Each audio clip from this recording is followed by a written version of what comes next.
Hey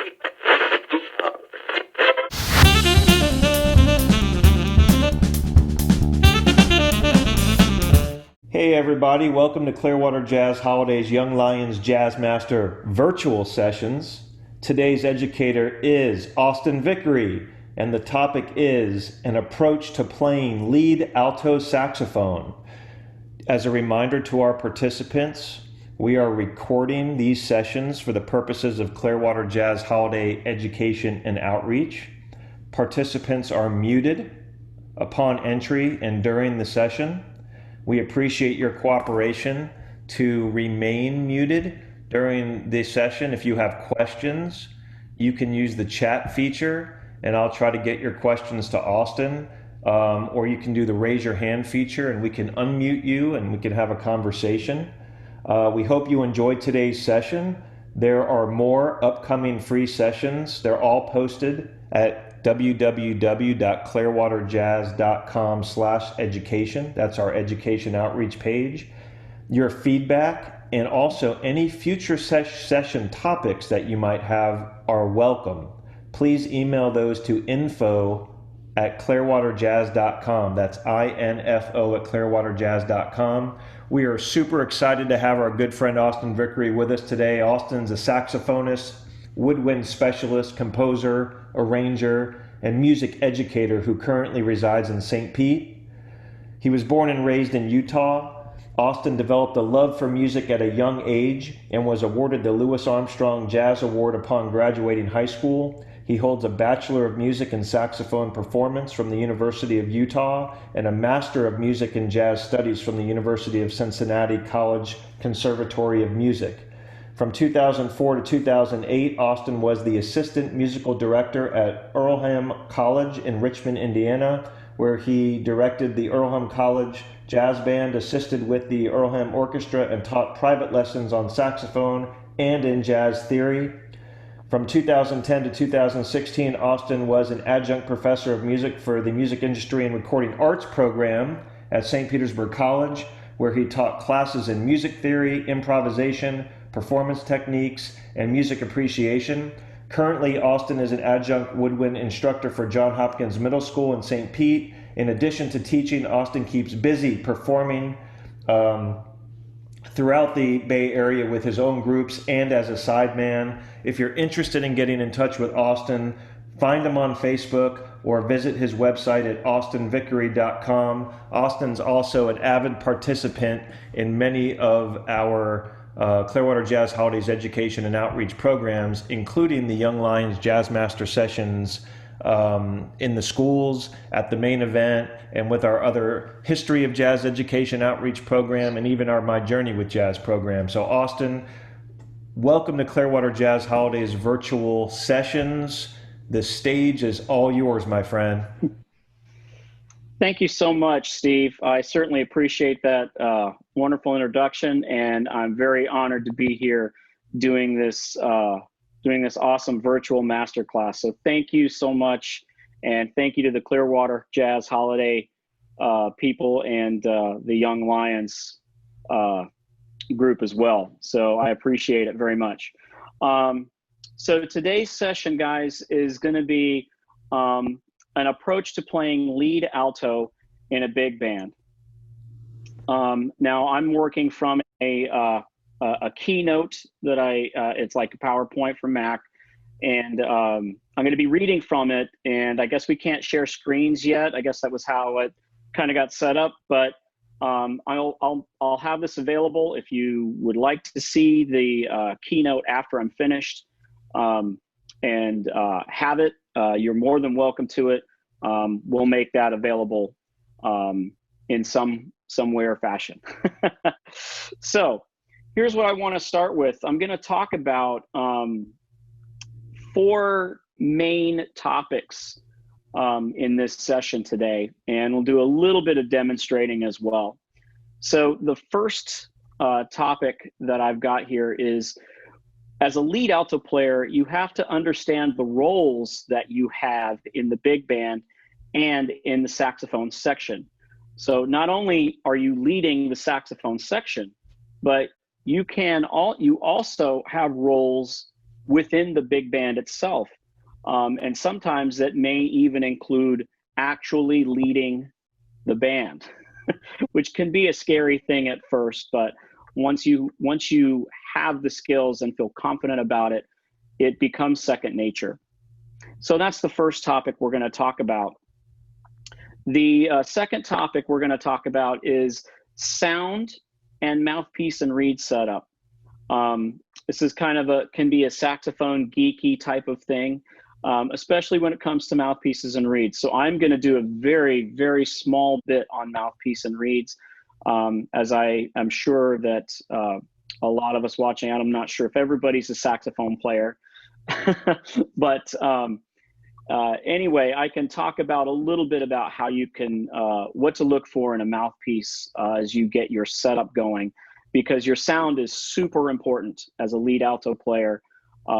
It is the voice of the big band and the voice of the saxophone section. So we'll talk more about that. The third topic, and probably the deepest topic we'll talk about today, is how to lead the saxophone section and how to lead the band. Got lots of different tools and skills and techniques to talk to you about that can help you lead the band consistently, lead the saxophone section as well consistently and effectively.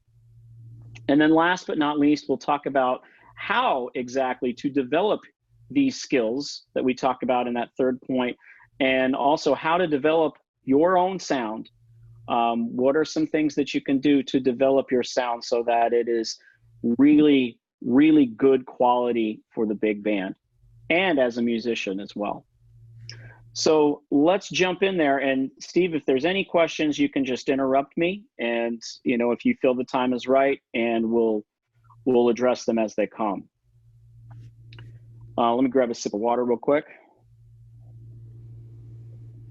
Okay, so the first thing is understanding your roles as the lead alto player. As the lead alto player, you are responsible for actually singing the part you play. And I use quotation marks because we want to sing through our instrument. That's really what the instrument allows us to do. It allows us to sing our parts, and we want to be able to make those parts sound as clean, clear, and as beautiful as possible. As a lead alto saxophone player, you want to be the voice, and I said this already, but you want to be the voice of the saxophone section. Okay, you're there to lead the other four. You show them how to cut off notes, how to use inflections, all these things we're going to talk about. So that's a role that you have to have. And that leads into my next point, is you want to be expressive as the lead alto saxophone player. You want to make the most of the melody and the most of your part. And the ways you can do that are by using dynamics, by exaggerating all of your articulations that are in the part, sometimes even if they're not in the part. And also by some inflection. And what I mean by inflection is, if we talk about inflection of the voice can sometimes go higher. Like when I ask a question, what's the weather like today? Or it's how our voice moves. Okay, so inflections on saxophone can mean vibrato.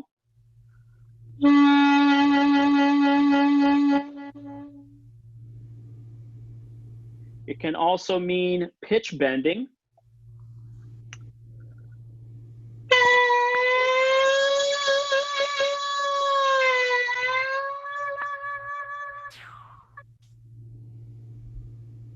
Those are things we call inflections, and they give the music so much more character and excitement when you use them. Another role that you have to play as a lead alto player is to blend and match the sound with the other lead players, and I mean trumpet and trombone. I'll talk about specifically what to do with those instruments and how to match them. You are a leader as the lead alto saxophone player. You're not a soloist unless there's a solo. So you don't want to play too loud. You're not the star until it's your solo. So be a leader. Show them how to play. Okay, save your saxophone presence and the brightness or the more emphasis for solo sections when you have to solo, or saxophone solis. That's when the whole section can shine and you can blend. Also, your role is sometimes to, well, not sometimes, but to conduct the saxophone section and to show them how to maybe decrescendo with a line, or crescendo, or when to cut off certain cutoffs. If you're going to end a long note that's held out on beat 4, you want to make sure that you cut it off right on 4 and do it consistently in a way that everyone else can follow. Okay. This also refers to I think I just covered that. Dynamics, attacks, cutoffs, conducting with your horn. Okay, we'll talk about that. And then also, sometimes I use my right hand to actually conduct when I'm the lead alto player in a band that has no conductor. So I have to do that. So those are the roles, and it's important to understand those roles as an alto player if you want to develop good lead alto playing. So I want to move on. If there's not any questions with pertaining to that, I'm going to move on to sound and mouthpiece setup. And this will be pretty brief, but as far as the sound, as a lead alto saxophone player, as an instrumentalist in general, your sound is your sound. It doesn't matter what horn you have. It doesn't matter what mouthpiece or reed or ligature that you're using. Your sound is your sound because you are you and you are unique. So you will always have your sound. It's a question of whether you get to or not get to, but it's a question of developing that sound into a professional sounding sound. Okay. So the way we want to do that is we can talk about gear. Your sound gives the saxophone section its identity in a big band. Okay. When you listen to big band recordings and you hear that saxophone soli section, that lead alto player is setting the bar and is just carrying right over top of it's just floating on top of everyone else. And so that's going to be the identifying sound. Like when I hear the Count Basie Orchestra, I'm going to use the Basie band as a big example here. I'm always hearing that really nice, rich vibrato from Marshall Royal. I mean, it's just unmistakable. So to develop that sound, you also want to have a mouthpiece that feels comfortable and responds to what you want to accomplish. You also want to use the proper reed strength to get an even and consistent sound. And I'll talk about that in my next little slide here. In terms of mouthpieces, I could go on for a long time, but we just don't have that kind of time. And I'm happy to answer questions afterwards about mouthpieces. There are so many brands of mouthpieces out there now, guys. I used to be able to keep track of all the different types and what was popular, especially when I was in school. And now it just seems like it's just a myriad of mouthpieces. It's insane. There's just so many. There's a couple of really solid brands that a lot of people go to and that I can recommend, but I don't want to get into the brand issue right now. Unless someone has a specific question later, we can address it. But you want to try a lot of mouthpieces, okay? Or if you're a band director, if you can find a way to have your students try a lot of mouthpieces, that's going to be the best thing, because every person's mouth is different. Every jaw is different. Every oral cavity is different. And people can play certain mouthpieces and have a great sound, and then others, it just doesn't work for them. So you have to play a lot of them. In general, for mouthpieces, if you're looking for a mouthpiece, look for a number on that mouthpiece. The higher the number, generally, and I'm speaking generally, the brighter that mouthpiece is going to sound. Okay, so you want to find a sound that you like, that fits with the big band and what you're doing. So maybe not too bright, or maybe not too dark, somewhere in the middle. Maybe you are going for a bright sound. It just depends. So you want to try a lot of them. My mouthpiece setup, for anybody who's curious, is on alto. I use a New York Meyer 5M, and the 5 refers to the tip opening, where the tip opens, the reed can vibrate. It refers to that. We also call that the facing of the mouthpiece. And it's actually been opened up by someone who's worked on it before. So it does sound a little brighter than a 5. A 5M, M stands for the chamber inside the mouthpiece. It's a medium bore. So the larger the bore, usually it can be a darker sound or a brighter sound. It just depends on what's going on up here at the tip. Again, we don't have time to talk about all of that, but I use a Van Doren ZZ number 3 reed. Those are the reeds I found that are consistent for me, and this is my setup that I use in every situation.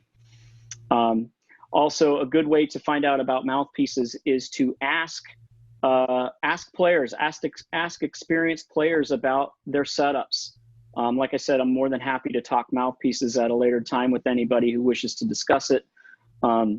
But ask other people, ask professionals. I've reached out to professionals like Chris Potter or Troy Roberts is a really great, he was super friendly, and he emailed me right back and told me all his gear setup. So generally, if you can get in touch with professionals, they are more than happy to share with you what their setups are. So don't be afraid to reach out. Hey, Austin. A couple of other, yes. Let me just interrupt you for right now. I just wanted to give you a marking. We've got about 20 minutes still remaining. Okay. But I wanted to let you know there are 2 questions so far, and we may have some more. So I want to tell you what the questions are now to see where they might fit into the rest of your information.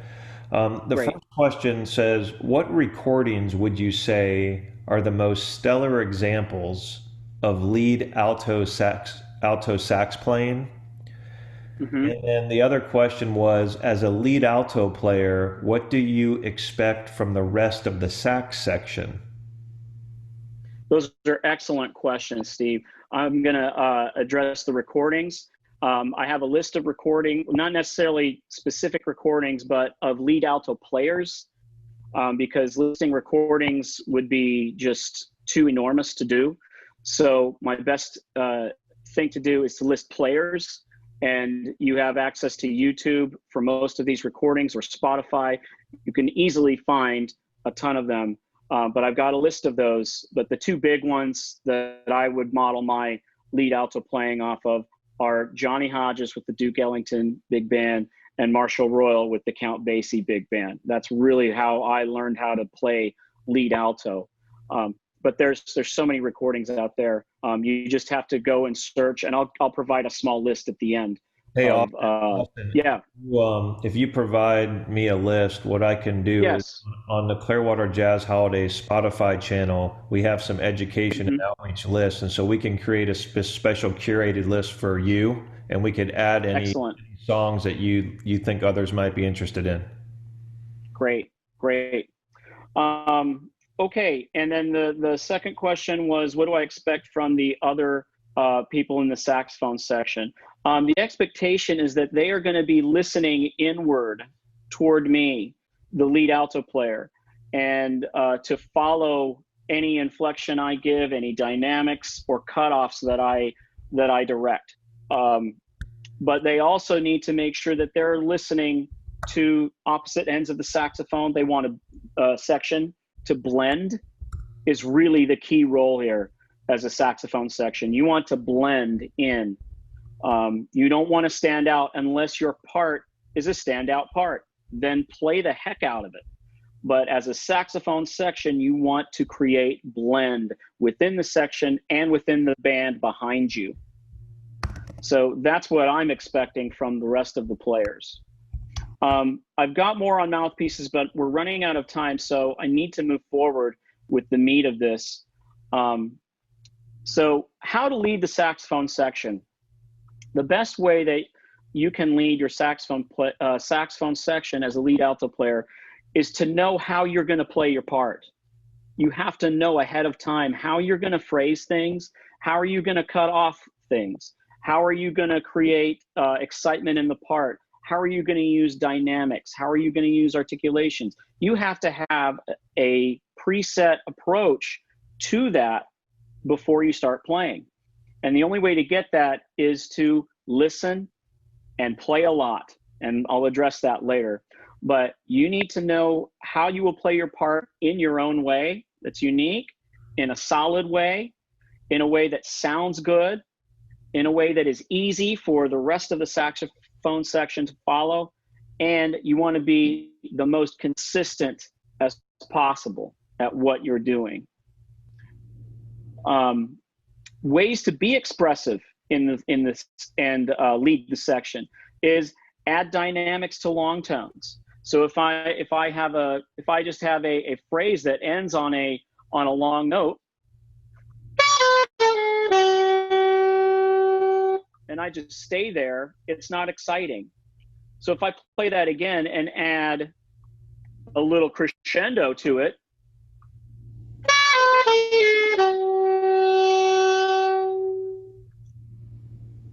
then it becomes another character, another color. You want to also emphasize all dynamics and articulations. You want to be the biggest payer attention, if that's a good way to say it, to details. You have to be meticulous about what you're reading and pay attention to everything that is written in the music.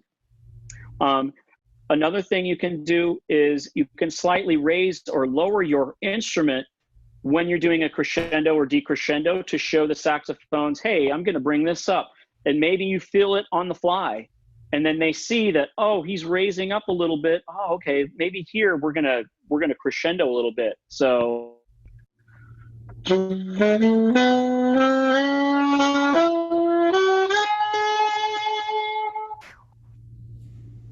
I played that, I kind of moved my body up and back.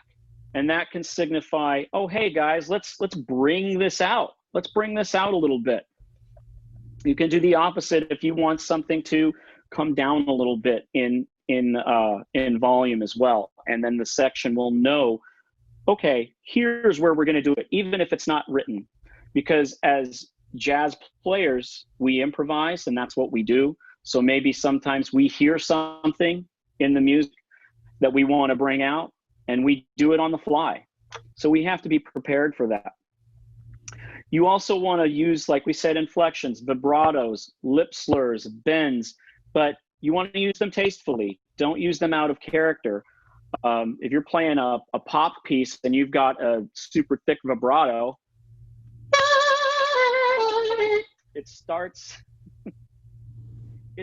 to sound comical, and that's not what we're going for most of the time. Okay, you want it to sound good and stylistic of what you're playing. Hey, Austin. Yes. There's another question that was, how do you balance blending with the section and making your part sing on top of the section? That's a great question. The top part is already usually a higher pitch, so it's going to sing out naturally. So what happens is the saxophone section needs to be able to hear the alto part, the lead alto part, no matter what chair you're sitting in. So as long as they can hear that part, then they're going to be blending. Okay, so if I come down and I'm playing pianissimo, then they still have to be able to hear me, so they need to come down. But the two real anchors in the saxophone section are lead alto and bari. Those guys have got to be really in sync. Sometimes that bari copies the lead alto an octave down on some parts. So those two need to be really in sync. But the other players also need to be able to blend with me by hearing my part and knowing, okay, am I louder than this part? I need to come down if I am. Other tips that I have for leading the section are breathe the beat before your entrance. Okay, and that can show that, oh, hey, we're coming in, and it gives the section a better chance of coming in together. You can use a little motion with your breath. So if I come in on 1, I'm going to breathe on 4. 1, 2, 3. And that way, and I just did a little duh. I'm breathing in time, and that helps the section come in on time. You can use your body to assist with cutoffs. Use your horn. I like to use the circle. I love a little circle. It just is really clear, and I find it works best for me. If we move on to the lead alto in terms of the big band, you want to lead and be the voice of the saxophone section. We've already talked about that. But in terms of the other members of the big band and the other sections, you want to follow and match, as a lead alto player, the lead trumpet player in the band. Okay? You need to follow and match him in any lines, especially if they're unison. Match them in pitch, match them in style, match them in cutoffs, if you guys are playing together.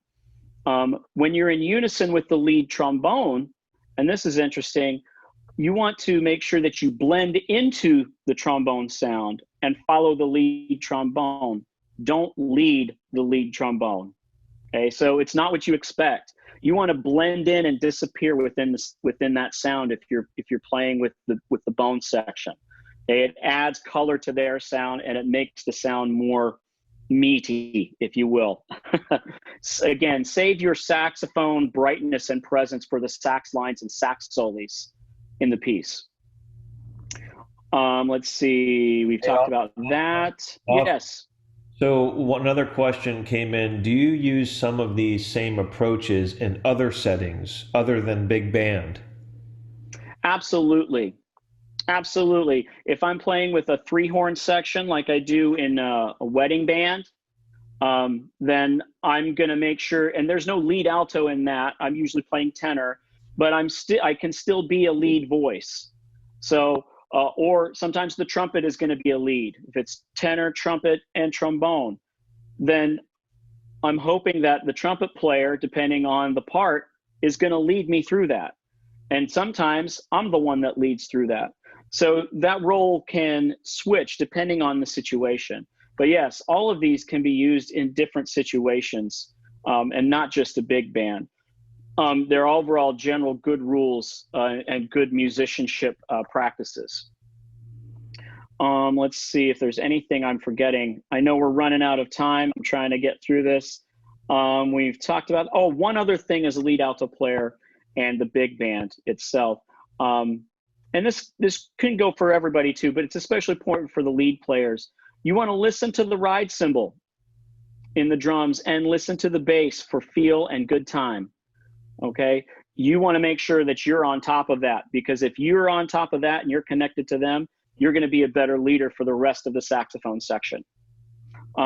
Also, avoid overplaying. It's all about balance and consistency. Consistency is the one thing that I can say out of this is probably the most important thing, is being consistent with what you're doing. I have a couple things on leading the band. I'll go real quick. I sometimes will be a lead alto player for a band that has no conductor. Okay, so what do? Well, guess who it falls to? Me, unless there's another leader. But usually it will fall to a lead alto player. So here are some things that you want to make sure you are able to do as a lead alto player. Be able to conduct with your other hand, your right hand. I use my right hand. Simple 2 pattern or a 3 pattern. Well, I went into 4, but 1, 2, 3, or a 4 pattern, 2, 3, 4. And that's real easy to do. You can practice it. You want to learn how to use your free hand to bring the band in. I like to use something like this. Boom, like a little flick of the wrist. Or you need to be able to cut the band off, and I'll hold my hand up like this and kind of shake it, and then I do a big rounded cut off, and I close my hand when I do it. Boom, just like that. So it's nice and clear. You also want to make sure that you're knowing your music well enough so that if you do have to stand up or conduct or do something that's more leader-like for the big band, you want to know where you come back in, because I've done that a lot of times where I got lost. Oh no, where do I come back in? And I had to find my spot. So you want to make sure that you know your music really well. Couple of last pointers in developing your skills and sound. I know we're about at 5 o'clock, so I'll try to finish this very quickly. Read music every day. Okay, develop strong reading skills. You want to listen. The best lead alto players listen and learn from the masters. Again, I've got a short list. I'll provide it with Steve, with the Clearwater Jazz Holiday, and he can put it up there so that you can see it.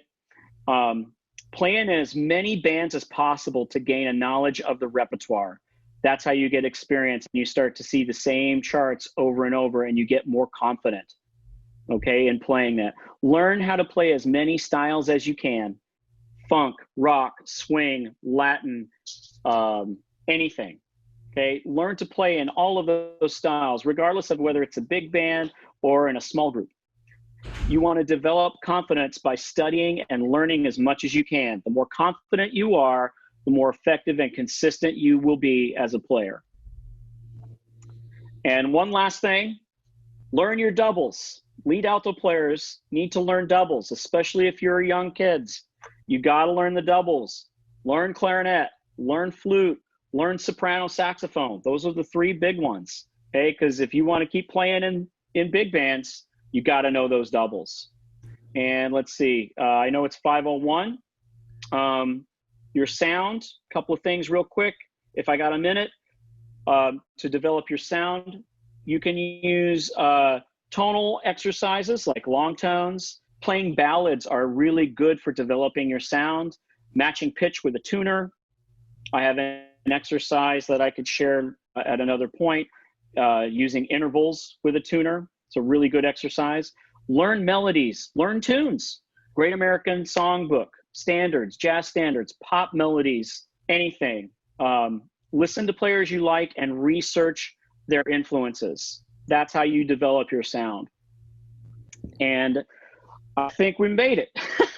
Man, great job, Austin. We love Austin, and we know that Austin will be back with us very soon. So please keep an eye out on clearwaterjazz.com/education for his upcoming sessions with us. I'd like to make a few concluding comments for those that are participating today.